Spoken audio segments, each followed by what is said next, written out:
Good morning, ladies and gentlemen. I'm happy to say that I am graduating in December with Stellenbosch University, and that I'm now enrolled for Masters in Development Finance, as it were. So I'm excited. When Davy and Jody spoke to me about the possibility of running this program or helping them put it together, or program directing it, I got excited because I'm very passionate about the subject. I'm also passionate about it because it's now facing the universities, which are people that are really going through the most. I think you guys, if I was to use a student language, you guys are going through the most. I must be honest with you guys. Because unlike other industries or other sectors, we can't remove you from the ecosystem. So if I'm from SAB and I said, guys, let's shut down the beer industry, let's close it down, right? Other sectors will carry the cost, will show up.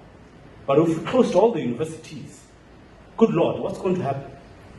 The minister spoke. Actually, I wanted to ask the minister if he has attended his BGM and who did he nominate. But I see he has escaped. Anyway, if we were to build a very strong government government administration, as he's talking there, I'm thinking to myself, so where are the people going to? What are they going to study? Where are they studying? Who's producing some of these guys?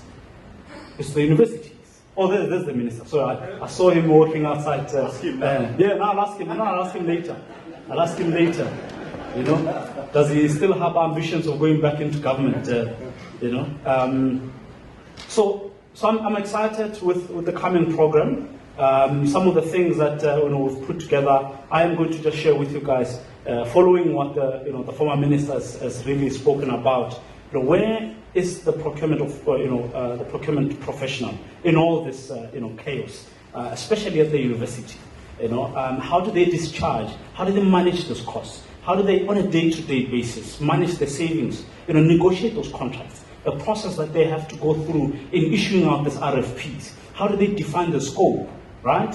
Those are more important things because they inform and influence the chances of another black supplier getting that opportunity. But before I go any further, I need to do some few house rules. Please, can we keep our phones on silent or off if we can, possible? And I know there's some finance guys in here as well, and in the university side of things, you guys are dealing with students, so you should already know what a hashtag is, right? I'm suspecting, 97% of this hall here knows what a hashtag is. We want to keep the conversation going on social media, on Twitter, hashtag PECOSA 2017. I think what will also be interesting is to see how that information comes through and attracts some views from other students on how the universities go about discharging their supply chain and procurement. We also have an event app that you can download and go onto that app. This group here, search for PECO, so you can see the full details of the entire conference at your leisure. No smoking, please. We will arrest you. No smoking. The bathrooms are outside on the right. I think the men's ones are on the right and the left. The women's are on the left. So if you could just walk and help yourself there in between. Now, Sullivan spoke about that this province is the birthplace of legends. The birthplace of so it's so much praise expected of this province. Former minister also is from this province, and last night I was asking the team, so if this province is the birthplace of so many legends, let's ask the question to the universities, especially the procurement and finance teams. So you guys are the birthplace of what? What are you in the business of? As universities, you've got the management and the executive leadership, saying they have a vision of making this the modern day African university. The center of so forth and so forth. So now, what do you guys produce? What are you birthing, on a day-to-day basis?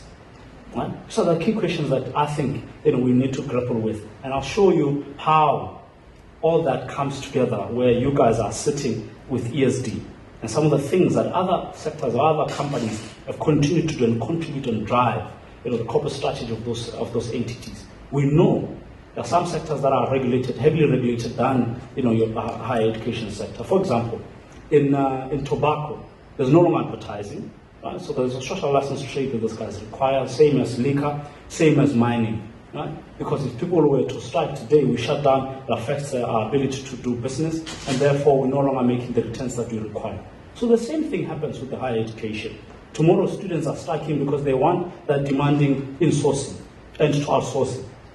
And then you guys in procurement, you are required to save. And now you must have this tender and pull it inside the in the university. What does it do to the costs? Can you see how these things are becoming more and more practical for us? So allow me to just quickly share with you some of my thoughts as we start this conference on how we feel ESD can really occupy a space within higher education. In my time at SAB, one of the programs that we attempted to develop, and I'm mentioning this because partnership with the private sector, like the former minister said, is very crucial. One of the things, the arguments that I had made in 2014 was, given the low spend on R&D, right, during the Minister Dr. Musibulimangena's time in government, he launched and implemented what they call fabrication laboratories. So University of Limpopo has it.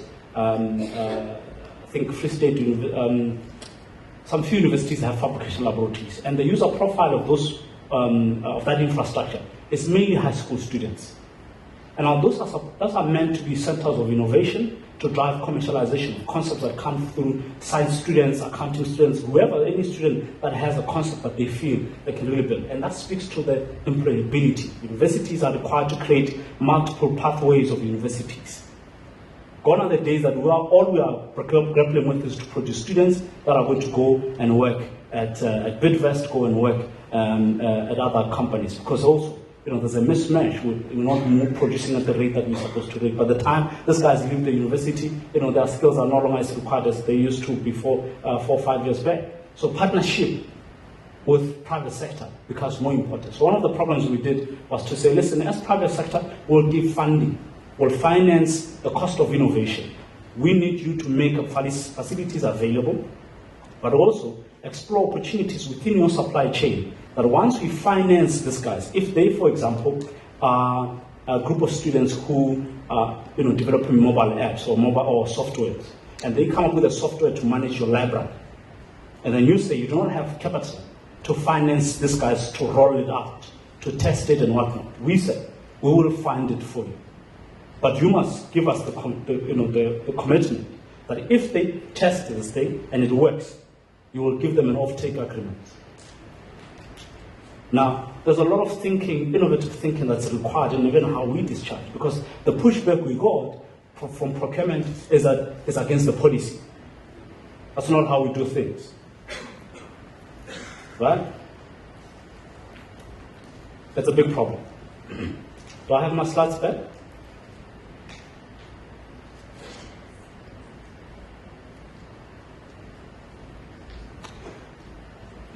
So a few things have changed in the past 14 days in my life.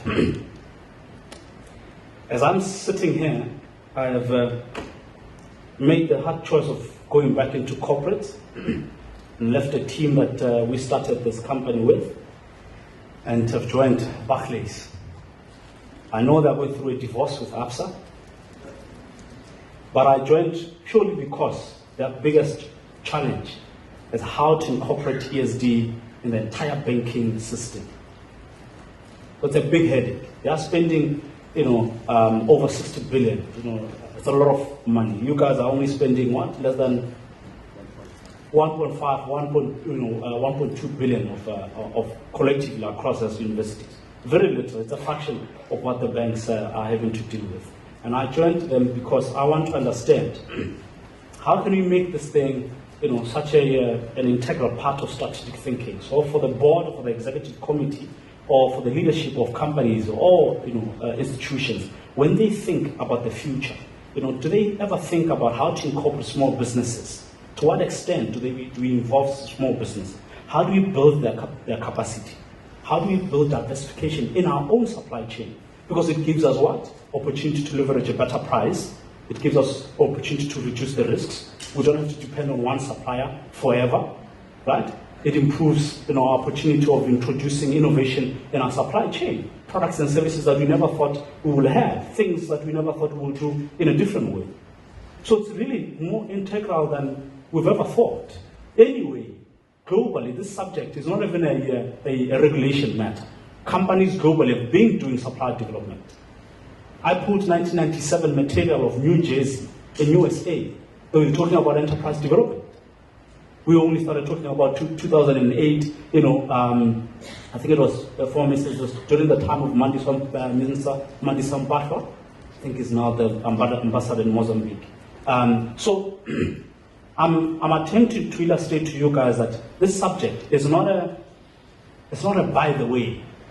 It's not a let's tick the box, let's comply and get on with it. Let's get our BE certificate, let's verify, and then that's it. It's all reactive. It has to be more strategic. And those are the things that are required. When you guys are doing what you know, strategic sourcing, there's commodities that you guys buy, the services that you guys procure from this guys, year on year. Are you getting a better price point from your suppliers? These are the only suppliers you're getting this thing from. Anyway, guys, I'm not usually like this. I was at a high school, and this high school in Phukhubye had over 70 students in a class.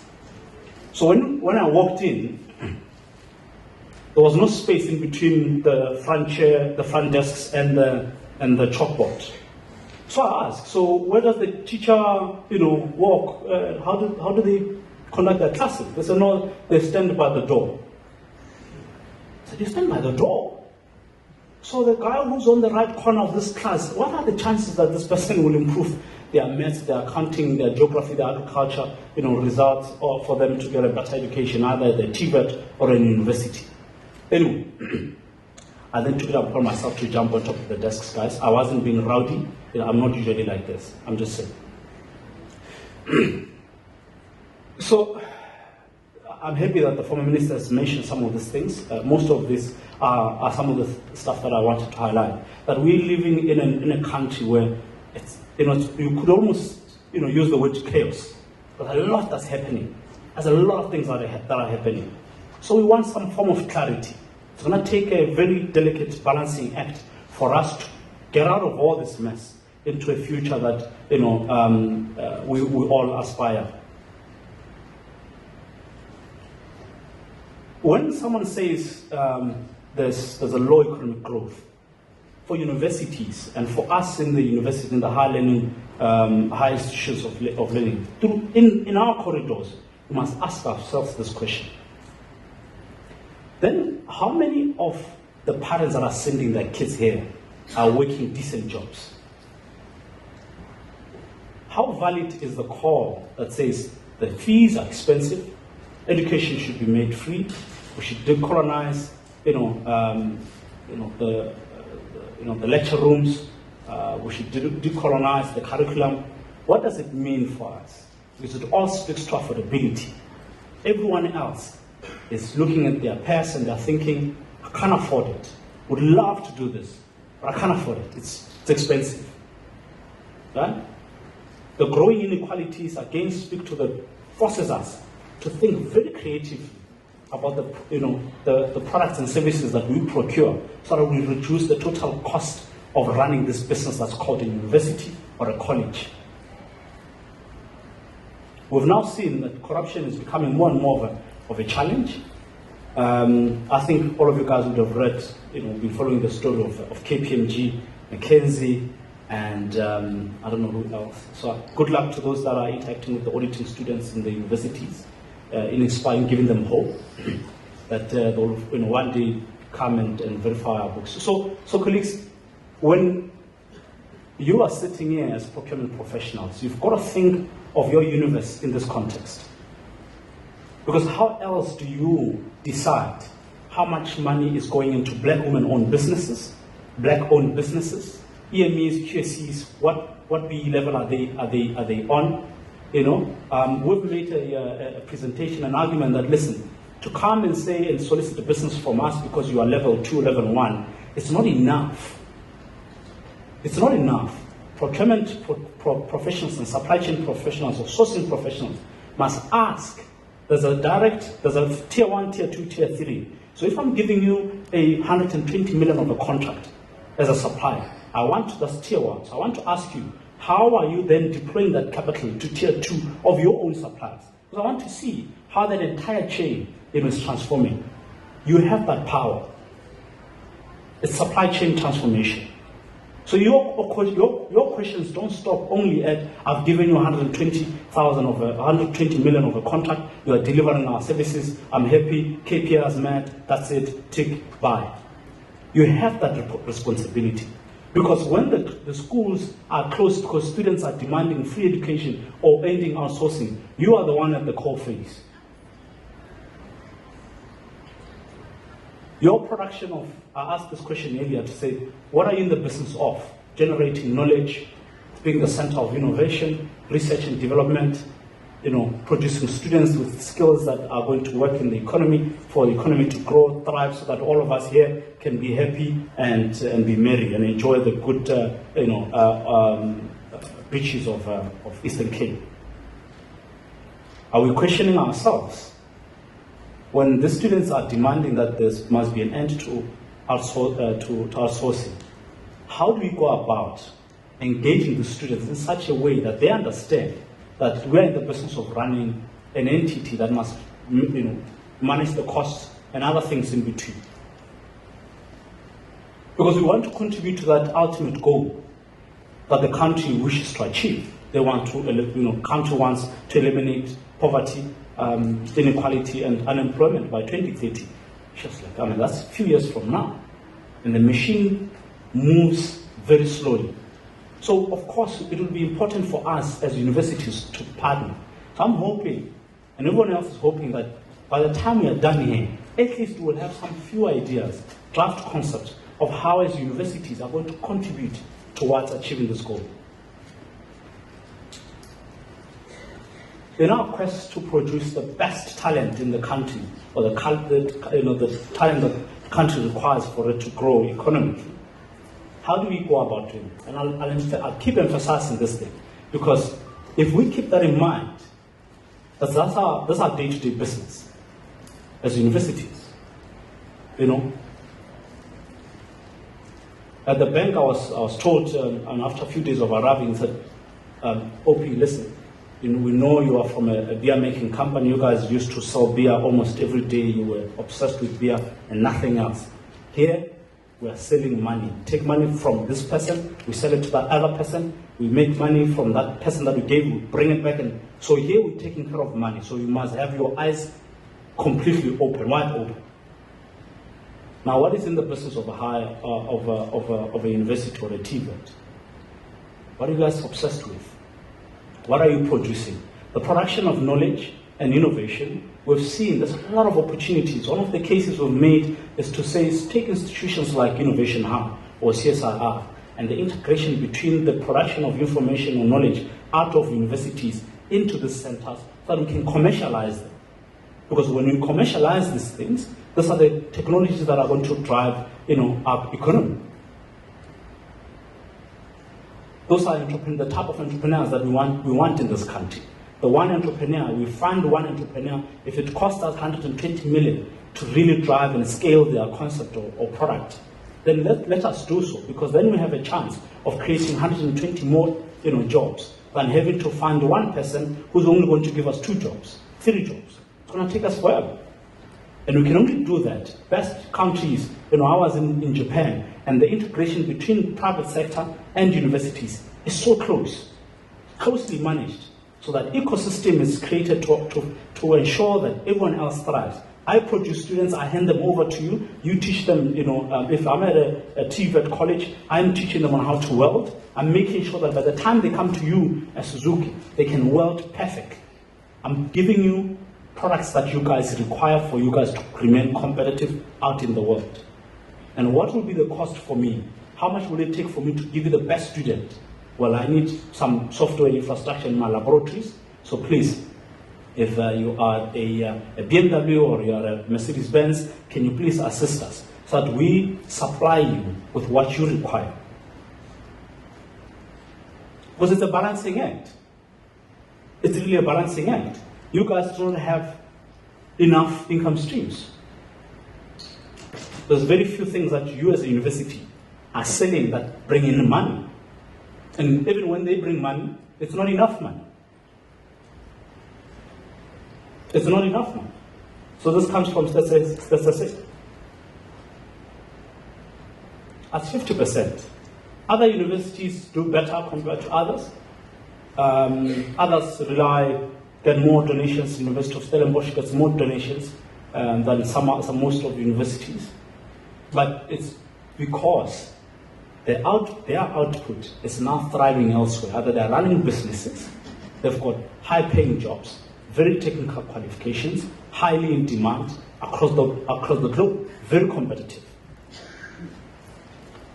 But we know that you guys are having serious challenges. It's easy for us to sit here and talk about how you can enable the transformation, you can fast track the transformation that should happen in the higher education. You have your own challenges. PwC did a study a year ago also, and they found that you guys are also still struggling with a number of things. And I'm happy because there is someone who's going to talk about how to bring in technology, Internet of Things, how to bring softwares or ERP systems to enable you guys to do a lot better. One of the things that you guys require is data. You need data to analyze how are we doing, doing comparatively speaking with other universities. Over and above just complying and making sure that BE certificates are renewed and all that jazz.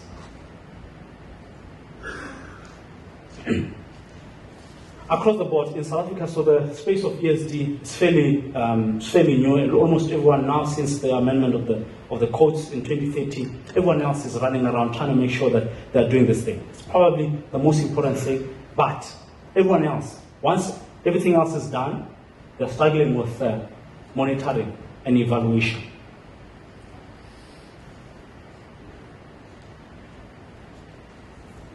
I saw this thing earlier in the week, and I thought, when the former Minister of Higher Education, I'm not sure if former minister you can use the word fire. I'm not sure. I'm not sure who's fired, who's being fired, why they fired, why. Anyway, that's a discussion for another day. Now, if the transformation is that slow in universities, what is this transformation that we're speaking about? Everyone is talking, even the theme of the event talks about having ESD as a key to transformation. What is this transformation? What are we talking about? Can we define this thing so that we know how to chase it or how to go after it? Because nobody has defined exactly what is this true transformation. If in a perfect world, universities were transformed, what would this look like? What would it look like? Is it 100% black suppliers in all the entire supply chain?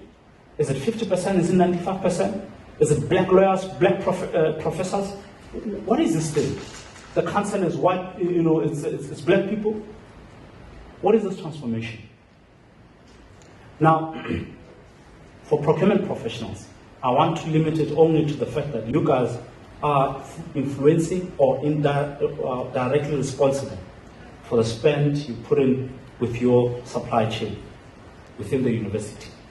So the concept of transformation to you guys must mean the tenders that we issue out, how transformed are they? And the definition of transformation, the BE codes define it. Yeah? And I'm hoping there is a slot somewhere, someone is going to uncover these things in detail and share with you guys the technicalities. But it's important to understand that you can't put it as a by the by on the side of the table anymore. In 1972, this was Octavius' speech when he was graduating in the University of the North then, University of Limpopo now. Are there people from University of Limpopo? No? There's no University of Limpopo in this hall. Okay. So Tiro Hall, and he mentioned something which was very strong in my view when we talk about BEE. This is 1972, rather. And he's questioning how and why is a contract given to a white member of the administration. How it speaks to our systems. Are our systems able to detect? The former minister was talking about this. Are our systems able to detect, conflict of interests? Are our systems able to provide capacitation for suppliers that we can't use now because they don't have a new machine that can produce 10,000 more units as opposed to one every week?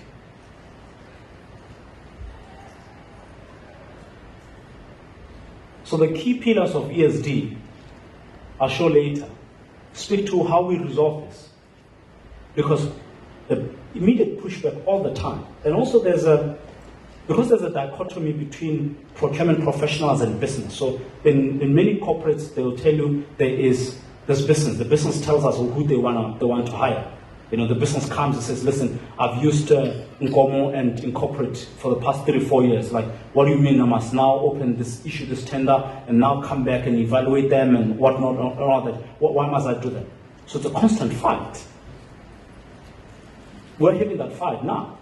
The business, and there's a separation between business and procurement. So it's about creating solutions that are benefiting everyone else and making sure that everyone else sees value in how the investment is going to roll itself out. So these are key questions. I think throughout this conference, you need to be asking yourselves, because everyone else is talking about, we don't have money. I don't have time. I don't have time to develop your supplies. That's going to take me another 4 or 5, months. I want this thing now. I don't have money to finance the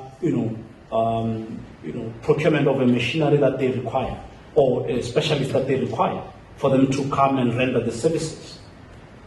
If we applied innovation, some of the things that can be done even within procurement sourcing in partnership with finance, audit, legal, and the business users of the services that you require. It's about creating those solutions that says, listen, I came back from Barclays. I told them I have 120 million of a contract. There are these suppliers that I really want to use. There's a black women-owned suppliers. Their capability level right now, it's probably sitting at 23% out of 100%. For me to use them, I need them to be operating over 75. The cost to move them from 23 to 75 is going to be this. But if you can partner and give me capital to move them to that 75%, right, I can guarantee that I'll give them a contract. And then the proceeds from that contract, they pay back your initial loan. Do you have those kind of solutions in your ESD rollout? Because everyone else is saying that they don't have resources. The shared value.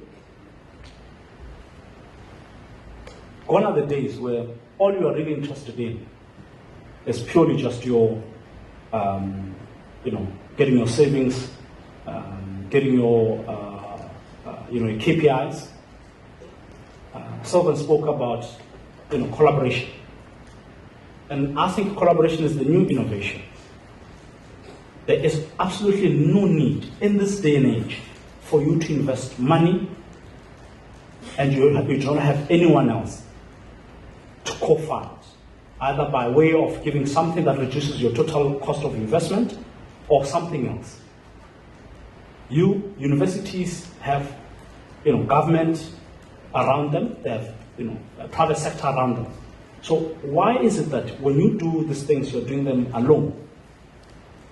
Because the true value of your value add is going to benefit everyone else in the society. So we might as well involve them and say, listen, if I'm the University of Limpopo and we want to really improve our engineering output because there's a lot of opportunities in the agro processing and green or whatever the case is, then let's engage this private sector. The guys that are producing these fertilizers. Let's go to Monsanto, let's go to Banana, let's go to Senvest, let's go to all these guys, upgrade. It's a colleagues. We want to produce guys with agricultural qualifications that are going to benefit us as a society. Now, what are you bringing on board? But you can't quietly proceed and roll out these things, and then you don't get return on your 1.2 billion. Because your definition of return on investment is not about the savings per se. It's no longer about the savings. Well, I know everyone else, more than anything, really is just interested in let's bare minimum, let's comply and get over this thing. It doesn't work. It doesn't work because now you are forced. Before you could get away with murder. Not anymore. That thing, the collapse of the other elements into ESD, has made this thing such a difficult thing almost for all sectors. And I'm happy that universities are beginning to take that shape. And thanks to the CEO and his leadership of PECO, in asking the universities, how are we going to respond to this? Well, I can tell you that other sectors, mining sector, the mining guys have sat down and asked themselves, how are we going to proceed? There's more collaboration in there. The guys are building industrial park. In Northern Cape, your Anglos, your iron ore and guys are saying, listen, we all have a vested interest in this.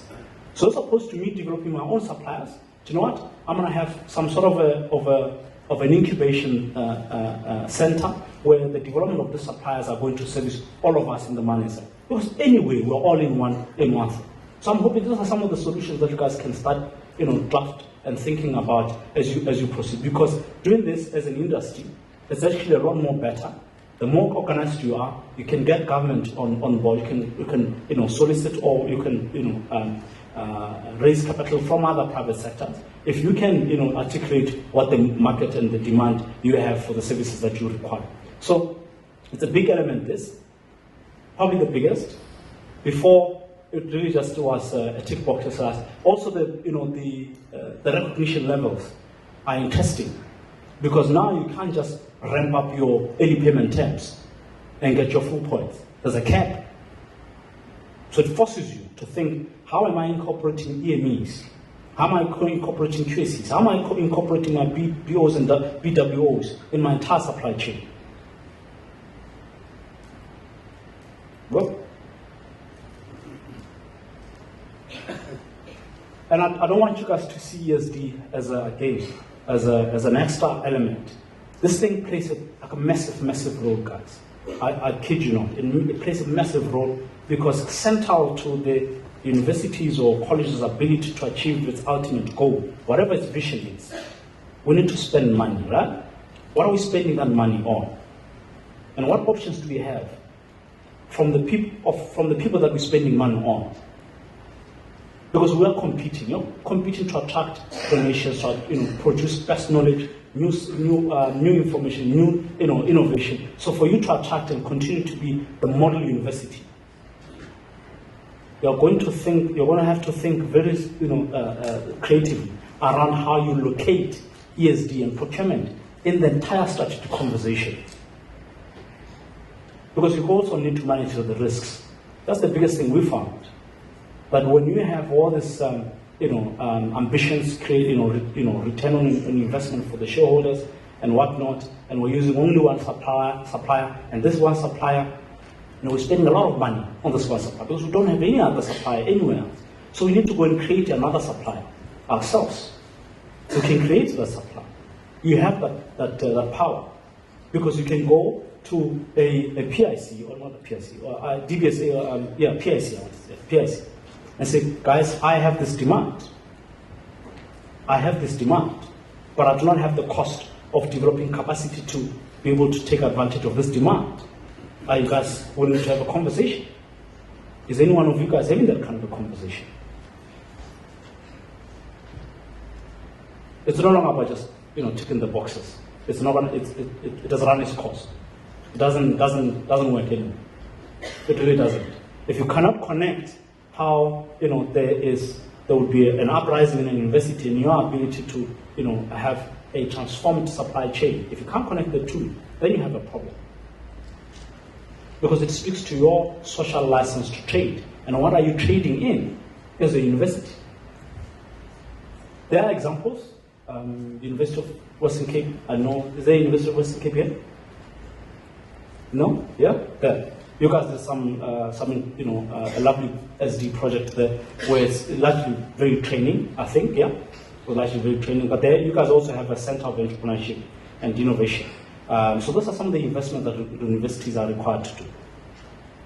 This yellow maize was the most difficult one. Now, we used all the ethos that I was highlighting here. We said, we're making castle lager and we use the yellow maize because we get the sugar out of it.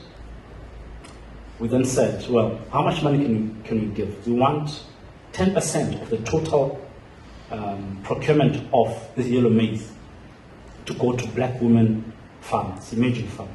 So that's this is theoretically. We haven't started anything. And we said, well, we can only do 20 million. Our projections about this thing, we probably need about 240 million. So where do we go?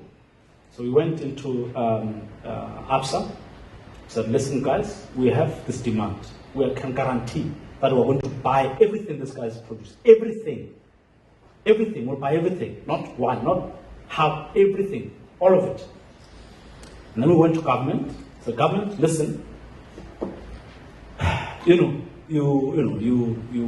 have your 9-point plan.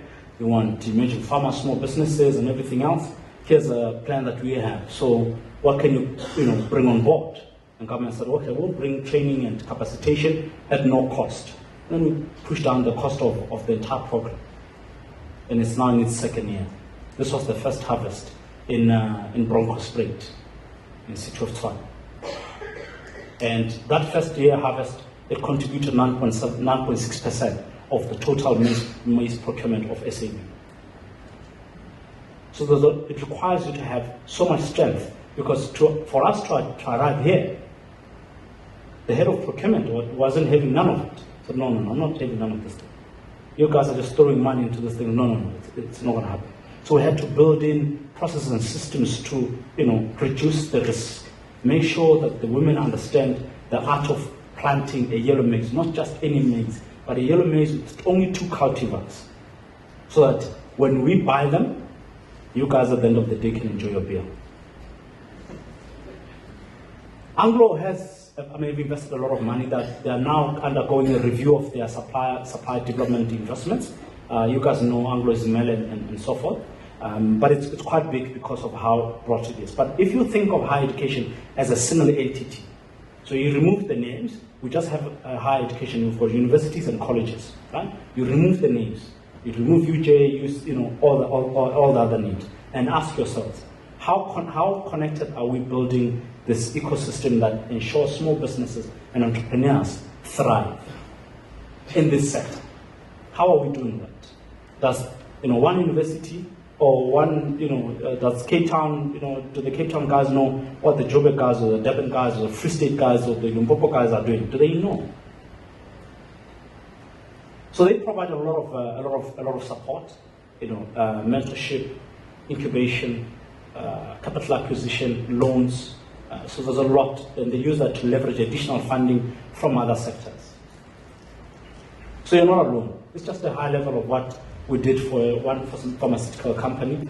And one of the things you'll recognize is in the ESD offerings, there's a lot that, there's a few things that can be given there in reducing and increasing the success of your beneficiaries. Because that's always the key, because there are no guarantees. You can invest in the suppliers and make sure that it increases your options when you start doing your sourcing and issuing tenders. But you've only done training, but are you sure this guy will deliver tomorrow, will deliver the toilet papers tomorrow? This was in agriculture. Again, context to this is that every ESD solution it will be different for different sectors, because the risk appetite is not the same. The risk appetite is not the same. So you guys might say, listen, we want things to be done in different ways, in this ways. These are requirements when you're defining your investment mandate, because you as procurement must define your investment mandate. You're saying, I can only take a supplier if they can meet the following. You've got those things, you've got those criteria. You use them when you select suppliers. That informs part of your investment mandate. Because someone who exhibits all those criteria, all that in your criteria, you're more likely to invest and partner, because it's a partnership at the end of the day. For agriculture, we made it a demand-driven ESD.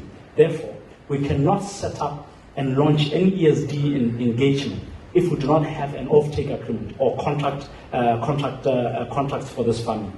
So we cannot plant a broccoli if we do not know the person that's going to buy this broccoli and signed and sealed. The only question is going to be the price. Because it's very technical, so we can estimate, the time. So if we plant today, we should be able to get our first harvest in the next 18 days. And they said, listen, if you can give us this thing in 18 days, we can definitely get you that. It was also very disruptive in that it forces the market to create alternative platforms of selling. So people are no longer forced to go to the fruit and veg market. You can go direct to the farm gate. And what does it give? It gives you a better price point. Right? In conclusion, I just got a slide. If we talk about the whole ecosystem of this country, how we have problems of poverty, inequality, and unemployment, where's the solution? Is investing in small businesses. And you guys are the ones that are carrying the purse of higher learning institutions. So are you prepared? Can you articulate the demand in terms of your categories, in terms of your spend, patterns, and say, well, in this category, in this toilet paper, I am going to need a black supply. I actually can, because it's really that basic. Just get them to buy a machine and then produce this and supply us, and we're done. Because you guys can be the catalyst. So I'm hoping in the coming few days, you guys will realize that you really have a very massive role to play. You can be a catalyst. Because once you guys can master this and do it very well, all other industries are going to take an example from how you guys are going about in your ESD. So, ladies and gentlemen, I have done my context, I've done my bit. I'm hoping that you appreciate that this thing is as important as anything that you guys are doing on your day-to-day, and that we can't put it on the side any longer. It must form part of our DNA as procurement professionals. And if there's more, and I think you get support from PECO in how you can go about discharging this thing and making investments that are really meaningful and transformative, and that you guys can build universities that are responsive and are adding value to society. Ladies and gentlemen, thank you very much.